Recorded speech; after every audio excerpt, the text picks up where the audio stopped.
नमस्कार दोस्तों, स्वागत है आप सभी का आपके अपने YouTube चैनल एग्जाम प्रेप पे। 1000 जीके चयनित प्रश्न का लो आ गया दूसरा भाग। अति महत्वपूर्ण है ये जीके के क्वेश्चंस एसएससी जीडी एग्जाम्स के लिए, तो वीडियो को शुरू से अंत तक देखिए बिना स्किप किए हुए। वीडियो में 15 क्वेश्चन तो हैं ही, साथ ही इसके डिटेल एक्सप्लेनेशन है, जिससे कि आपको केवल 15 क्वेश्चन ही नहीं बहुत सारे क्वेश्चंस करने में हेल्प मिलेगा। तो चलिए शुरू करते हैं वीडियो। लेकिन यदि अभी तक आपने चैनल सब्सक्राइब नहीं किया तो चैनल को सब्सक्राइब करें, बेल आइकन दबा लें, जिससे कि आपको हमारे वीडियो की नोटिफिकेशन तुरंत मिले जैसे नया अपलोड आए। चलिए अब शुरू करते हैं आज का ये वीडियो। पहला प्रश्न है आपके सामने, होमोसेपियंस के रूप में वर्गीकृत किए जाने वाले प्रारंभिक होमिनॉइड्स डैश थे। होमोसेपियंस के रूप में वर्गीकृत किए जाने वाले प्रारंभिक होमिनॉइड्स का नाम बताना है आपको। ऑप्शंस हैं क्रो-मैग्नन, निएंडरथल, अर्गस्टरलाइन या फिर प्रोकॉन्सल। तो बच्चे इस प्रश्न का जो सही उत्तर होगा वो क्या होगा? वो होगा Cro-Magnon, option number A. Cro-Magnon जो थे ये पहले प्रारंभिक होमिनॉइड्स थे होमोसेपियंस के रूप में, जिसे वर्गीकृत किया गया था। होमोसेपियंस को क्या कहा जाता है? आधुनिक मानव भी कहा जाता है। क्या कहा जाता है? आधुनिक मानव। ठीक है ना। जो प्रोकॉन्सल थे वो क्या थे? प्रोकॉन्सल जो थे ये थे बिना पूंछ वाले बंदर। बिना पूंछ वाले बंदर को क्या कहते हैं? वो कहते हैं प्रोकॉन्सल। ठीक है, याद रखेंगे, पूछा जा सकता है। और इसी का नाम है ड्रायोपेथिकस। ओके, अगला प्रश्न है आपके लिए। क्वेश्चन है बच्चे, भारत के राष्ट्रगान के रचयिता कौन थे? आपको बताना है भारत के राष्ट्रगान के रचयिता का नाम। तो आपको पता है ना राष्ट्रगान और राष्ट्रगीत दोनों। तो राष्ट्रगान कौन सा है? राष्ट्रगान है जन गण मन। क्या है? जन गण मन, ये तो राष्ट्रगान है। और राष्ट्रगीत कौन सा है बता सकते हैं आप लोग? तो राष्ट्रगीत है बच्चे कौन सा? वंदे मातरम। कौन सा है? वंदे मातरम। आपको बताना है किसका नाम? राष्ट्रगान के रचयिता का नाम। ऑप्शंस हैं बंकिम चंद्र चटर्जी, पिंगली वेंकैया, पीवी सुब्बाराव या फिर रविन्द्रनाथ टैगोर। तो भारत के राष्ट्रगान के जो रचयिता थे वो थे रविंद्रनाथ टैगोर। 1911 ईस्वी में कलकत्ता में जो कांग्रेस का अधिवेशन हुआ था उसमें सबसे पहली बार गाया गया था राष्ट्रगान को। और राष्ट्रगीत को कब गाया गया था? राष्ट्रगीत गाया गया था 1896 ईस्वी में। ये भी कलकत्ता में ही हुआ था अधिवेशन। ठीक है, चलिए आगे बढ़ते हैं, देखते हैं अगला प्रश्न। क्वेश्चन है बच्चे, निम्नलिखित में से कौन सा ध्वनि प्रदूषण का प्रभाव नहीं है? आपको बताना है कि कर्णनाद, ओजोन क्षय, उच्च रक्तचाप या फिर पशुओं की मौत में से कौन सा ध्वनि प्रदूषण का प्रभाव नहीं है? तो यहां जो सही उत्तर होगा वो क्या हो जाएगा? वो हो जाएगा ओजोन क्षय। ओजोन क्षय ध्वनि प्रदूषण से नहीं होता है। ये किसके कारण होता है? कार्बन डाइऑक्साइड की अधिकता के कारण होता है। कार्बन डाइऑक्साइड के कारण होता है ओजोन क्षय। कर्णनाद यानी कि बहरापन हो गया ये, ठीक है ना, बहरापन। ठीक है। उच्च रक्तचाप, हाई ब्लड प्रेशर, ये होता है ध्वनि प्रदूषण से। और पशुओं की मौत भी होती है। कभी कभी तो मानसिक संतुलन भी लोग खो देते हैं। किसके कारण? मानसिक संतुलन खो देते हैं। किस चीज के कारण? जो ध्वनि प्रदूषण होता है उससे मानसिक संतुलन खो देते हैं। निद्रा में कमी हो जाती है। ये सारे के सारे क्या है? लक्षण है, प्रभाव है ध्वनि प्रदूषण के। चलिए बढ़ते हैं आगे, देखते हैं अगला प्रश्न। क्वेश्चन है बच्चे, प्लेग उन्मूलन की याद में मोहम्मद कुली कुतुब शाह द्वारा निर्मित स्मारक निम्नलिखित में से कौन सा है? प्लेग जो महामारी आई थी उसके उन्मूलन यानी कि उसकी समाप्ति की याद में मोहम्मद कुली कुतुब शाह ने एक स्मारक का निर्माण करवाया था। उसका नाम बताना है आपको। ऑप्शन है आपके सामने, अलाई दरवाजा, चार मीनार, कुतुब मीनार या फिर फतेह बुर्ज। तो बच्चे इसका जो सही उत्तर है वो है चार मीनार, ऑप्शन नंबर बी। कहां पे स्थित है चार मीनार? तो चार मीनार स्थित है हैदराबाद में। हमारा उत्तर हुआ ऑप्शन नंबर बी। क्लियर ना। चलिए अगला प्रश्न देखते हैं। नेक्स्ट क्वेश्चन है बच्चे, लाइट बल्ब का फिलामेंट निम्नलिखित में से किससे बना होता है? आपको बताना है कि जो पहले बल्ब होते थे उसमें फिलामेंट होता था, वो फिलामेंट किस चीज से बना होता था? ये जो सारे क्वेश्चन है ये एसएससी जीडी एग्जाम जो है ना, जो कि एसएससी जीडी एग्जाम 2021 होगा, जिससे के थ्रू एसएससी जीडी कांस्टेबल्स की भर्ती की जाएगी, उसके लिए बहुत ही इंपॉर्टेंट है। तो वीडियो को देख लीजिए, इन प्रश्नों को रट लीजिए, बार बार पूछा जाता है विभिन्न एग्जाम्स में। Very very important for SSC GD 2021। तो बच्चे बल्ब के जो फिलामेंट होते थे वो किससे बने होते थे? वो बने होते थे टंगस्टन से। ऑप्शन नंबर सी है इस प्रश्न का सही उत्तर। ऐसा क्यों होता था? ऐसा होने का कारण था क्या? जो इसका जो मेल्टिंग पॉइंट है, गलनांक जो है वो क्या होता था? काफी उच्च होता था। उच्च होता था गलनांक, यानी कि ज्यादा टेम्परेचर होने पे भी ये नहीं गलता था। इसके लोएस्ट वेपर प्रेशर होता था और इसका जो टेंसाइल स्ट्रेंथ था वो हाईएस्ट होता था। इन सब कारणों से टंगस्टन के फिलामेंट का प्रयोग किया जाता था बल्ब में। अगला प्रश्न बच्चे आपके लिए, मुगल साम्राज्य की स्थापना किसके द्वारा की गई थी? आपको बताना है मुगल साम्राज्य के संस्थापक का नाम और आपके ऑप्शंस हैं बाबर, हुमायूं, अकबर या फिर शाहजहां। तो बच्चे मुगल साम्राज्य की स्थापना की गई थी 1526 ईस्वी में। किसके द्वारा की गई थी?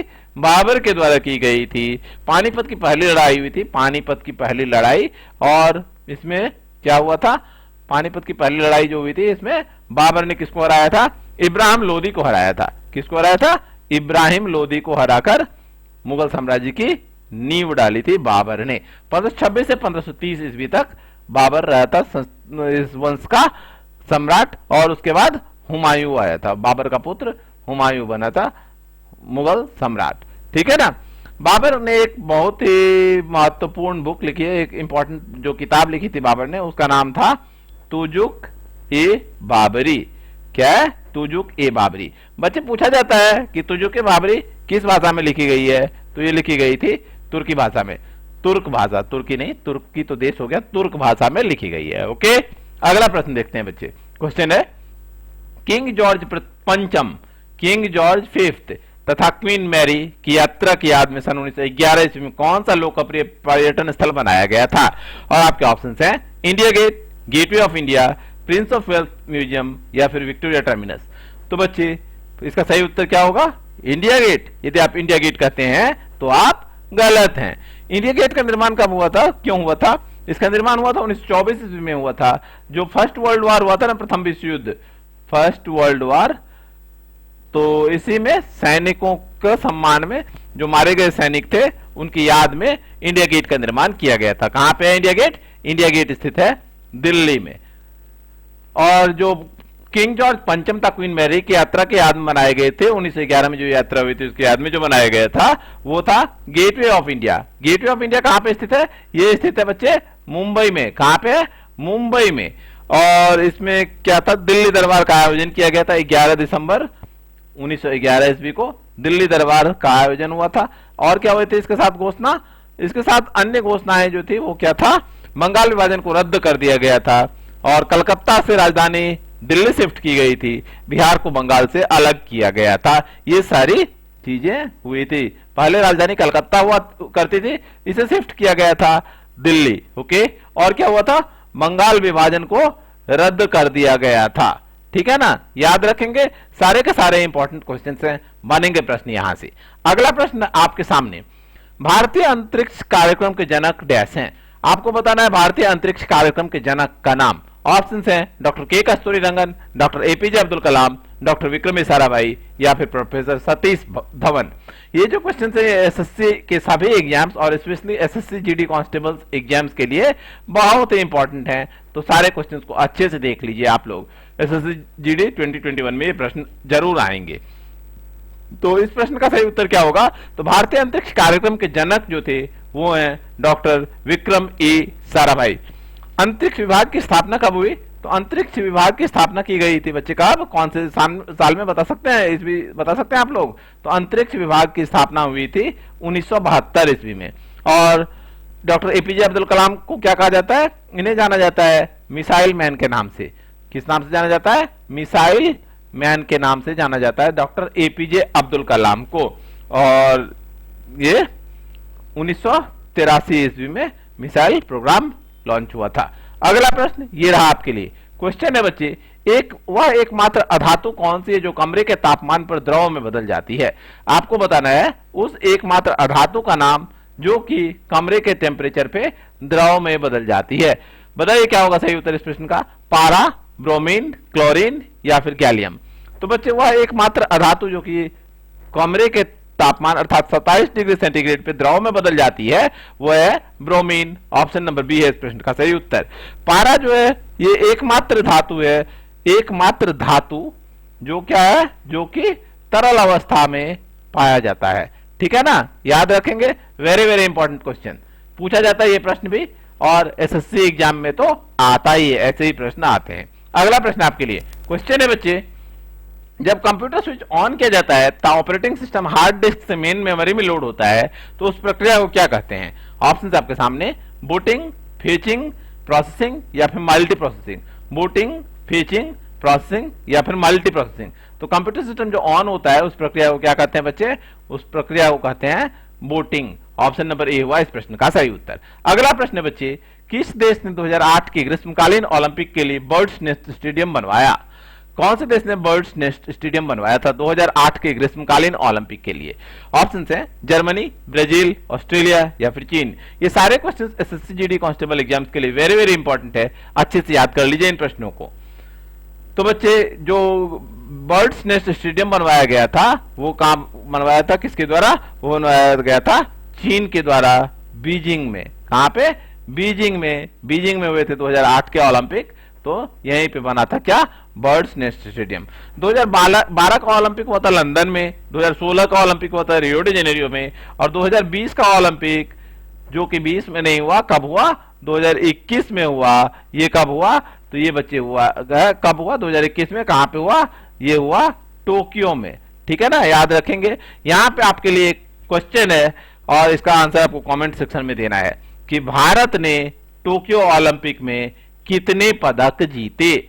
कितने पदक जीते? सारे बच्चे बताएंगे कमेंट सेक्शन में, तभी मैं समझूंगा कि आप लोग मन लगा के पढ़ाई करते हैं।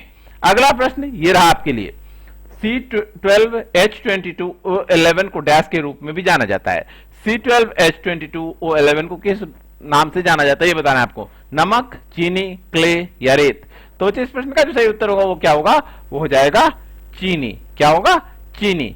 चीनी का केमिकल फॉर्मूला है C12H22O11।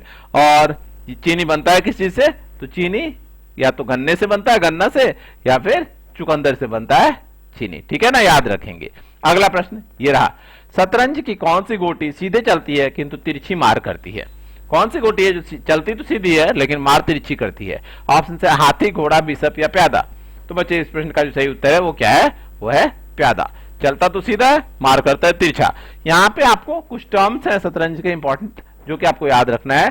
तो एक तो जो पूछा जाता है क्वेश्चन में, ये वही मैं बताऊंगा आपको। एक तो है बिशप और दूसरा है चेकमेट। काफी बार पूछा जाता है, अच्छे से याद कर लीजिए, एसएससी का फेवरेट क्वेश्चन है ये। ठीक है, very very important question, star लगा देता हूं मैं, इस पे याद कर लीजिएगा आप लोग। ओके, अगला प्रश्न ये रहा, 2015 में किस ग्रह पर जमे हुए पानी के भूमिगत ग्लेशियरों की खोज हुई थी? 2015 में पानी का खोज कहां पे हुए थे ये बताना आपको। मंगल, शुक्र, शनि या बृहस्पति? तो बच्चे, 2015 में मंगल ग्रह पे पानी की खोज हुई थी। मंगलयान भारत ने भेज रखा है मंगल ग्रह पे, पता ही होगा आपको, याद रखेंगे। और क्या है, मंगल पे कौन सी गैस पाई जाती है? मंगल पे मीथेन गैस का पता चला है। ठीक है ना, और जीवन की भी संभावना यहां पे है। जीवन की संभावना तलाशी जा रही है कहां पे? मंगल ग्रह पे। ओके, अगला प्रश्न ये रहा, यूनिक्स ऑपरेटिंग सिस्टम किसका ट्रेडमार्क है? आपको बताना है यूनिक्स ऑपरेटिंग सिस्टम के बारे में। माइक्रोसॉफ्ट, बेल लैबोरेटरीज, मोटोरोला या फिर एप्पल? तो बच्चे, इस प्रश्न का जो सही उत्तर होगा वो क्या हो जाएगा? यूनिक्स ऑपरेटिंग सिस्टम जो है ये बेल लैबोरेटरीज का ट्रेडमार्क है। ट्रेडमार्क क्या होता है? ट्रेडमार्क होता है कंपनी का ब्रांड, कह सकते हैं कंपनी का ब्रांड कह सकते हैं इसे। ओके, हॉलमार्क जो है ये किस चीज के लिए प्रयुक्त होता है? तो हॉलमार्क प्रयुक्त होता है गहनों के लिए, सोने के गहनों के लिए, आभूषणों के लिए। आभूषण का ट्रेडमार्क हो गया क्या चीज? हॉलमार्क। क्या हुआ? हॉलमार्क। और इको मार्क किसके लिए प्रयुक्त होता है? तो इको मार्क जैसा कि नाम ही है, तो ये होता है इको के लिए, पर्यावरण के लिए ये प्रयुक्त होता है। तो बच्चे, ये जो 15 क्वेश्चन है ये एसएससी जीडी एग्जाम्स के लिए बहुत ही इंपॉर्टेंट है। हमारी 1000 प्रश्नों की श्रृंखला चल रही है, आगे अगला भाग आएगा तो वो भी आपको देखना है और सारे क्वेश्चंस को नोट डाउन करते चलें। एक नोटबुक बना लीजिए, उसमें सारे क्वेश्चन आंसर लिखते चलें। उम्मीद करता हूं वीडियो आपको पसंद आया होगा। वीडियो को लाइक और शेयर करना ना भूलें और चैनल को सब्सक्राइब नहीं किया तो सब्सक्राइब कर लें। धन्यवाद।